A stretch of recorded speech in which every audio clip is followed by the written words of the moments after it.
I dress in what I think looks good and what I feel comfortable in. I think that a lot of the time I kind of try and create my own style, but a lot of the time it can be similar to other people.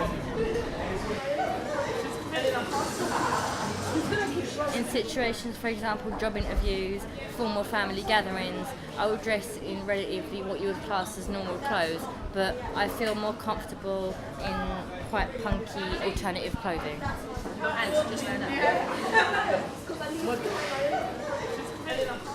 Think about it. Vivienne Westwood created punk fashion and Malcolm McLaren engineered punk music. Between the two of them, they are responsible for the style and the entire punk movement in the 70s, and they are stinking rich off of it. Punks have been sold their culture by the people who helped create and sustain it, just like all consumerist cultures.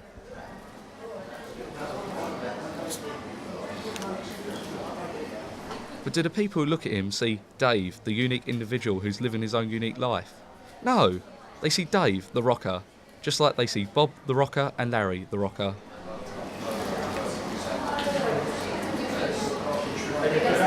Sure, you may not see the average metalhead shopping in Primark, but is it any less consumerist that stores like Rage and Morticia exist that aim their entire product lines at a single subculture?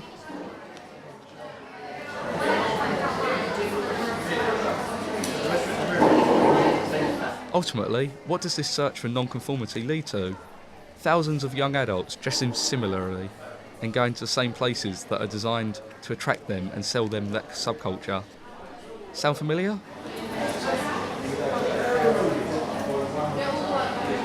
And even the ones who don't stand out in a crowd, like hipsters for example, do the same.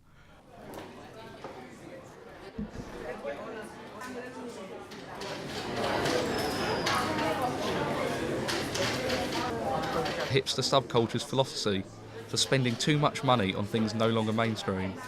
And yet most hipsters will tell you that they do not succumb to consumerism simply because they boycott big brands.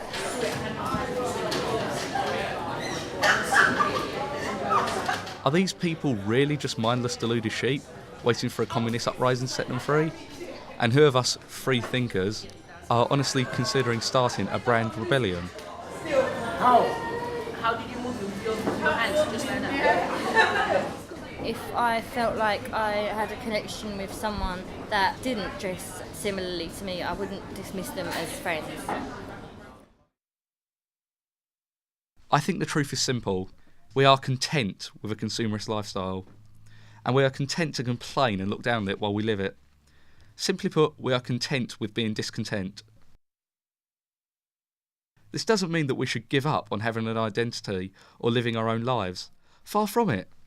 Instead of pretending we have escaped consumerism, why don't we accept it, harness it,